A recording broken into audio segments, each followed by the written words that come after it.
சட்டப்பேரவையில் ஆளுங்கட்சிக்கு எதிராக செயல்படுமாறு ஊத்தங்கரை தாவேக சட்டமன்ற உறுப்பினர் இளையராஜாவிடம் 35 கோடி ரூபாய் பேரம் பேசியதாக எழுந்த புகாரில் கைது செய்யப்பட்ட 3 பேரை 15 நாட்கள் நீதிமன்ற காவலில் அடைக்க எழும்பூர் நீதிமன்றம் உத்தரவிட்டுள்ளது. வழக்கின் விவரம் என்ன? கடந்த சில தினங்களுக்கு முன்பு ஊத்தங்கரை சட்டமன்ற உறுப்பினர் இளையராஜாவை தொடர்பு கொண்ட திருநாவுக்கரசு என்பவர் தான் ஒரு முக்கிய கட்சியைச் சேர்ந்த சிலர் கேட்டுக்கொண்டதன் பேரில் தொடர்பு கொள்வதாக கூறினார். அப்போது சட்டப்பேரவையில் சபாநாயகருக்கு எதிராக தீர்மானம் கொண்டு வர உள்ளதாகவும் ஆளுங்கட்சி உறுப்பினராக இருந்தாலும் அந்த தீர்மானத்தின் மீதான வாக்கெடுப்பின் பொழுது ஆதரவாக நடந்து கொள்ள வேண்டும் என்று திருநாவுக்கரசு கூறியதாகவும் அதற்கு சன்மானமாக 35 கோடி ரூபாய் தருவதாகவும் ஆசை வார்த்தை கூறியதாக கூறப்படுகிறது.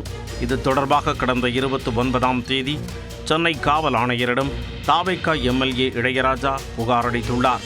அதில் மக்களால் தேர்ந்தெடுக்கப்பட்ட தனக்கு லஞ்சம் தர முயற்சித்ததோடு தனது குடும்பத்தினருக்கு அச்சுறுத்தல் விடுக்கும் திருநாவுக்கரசு மீது நடவடிக்கை எடுக்க வேண்டும் என கோரியிருந்தார். அதன் பேரில் வழக்கு பதிவு செய்த திருவல்லிக்கேணி காவல்துறையினர் அரும்பாக்கத்தைச் சேர்ந்த திருநாவுக்கரசு மற்றும் அவருக்கு பின்னணியாக செயல்பட்ட நரேஷ், தியாகராஜன் ஆகியோரை கைது செய்தனர். கைதான நரேஷை முன்னாள் அமைச்சர் செந்தில் பாலாஜியின் சகோதரர் அசோக்குமார் சந்தித்தது விசாரணையில் தெரிய வந்துள்ளது. மேலும் செந்தில் பாலாஜி, அசோக்குமார் ஆகியோர் அறிவுறுத்தலின் பெயரில் திருநாவுக்கரசு இளையராஜாவை தொடர்பு கொண்டதாகவும் காவல்துறை விளக்கமளித்துள்ளது.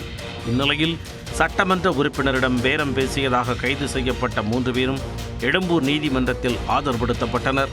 இதனைத் தொடர்ந்து கைது செய்யப்பட்ட 3வரையும் 15 நாள் நீதிமன்ற காவலில் சிறையில் அடைக்க எழும்பூர் நீதிமன்ற மேஜிஸ்ட்ரேட் உத்தரவிட்டுள்ளார்.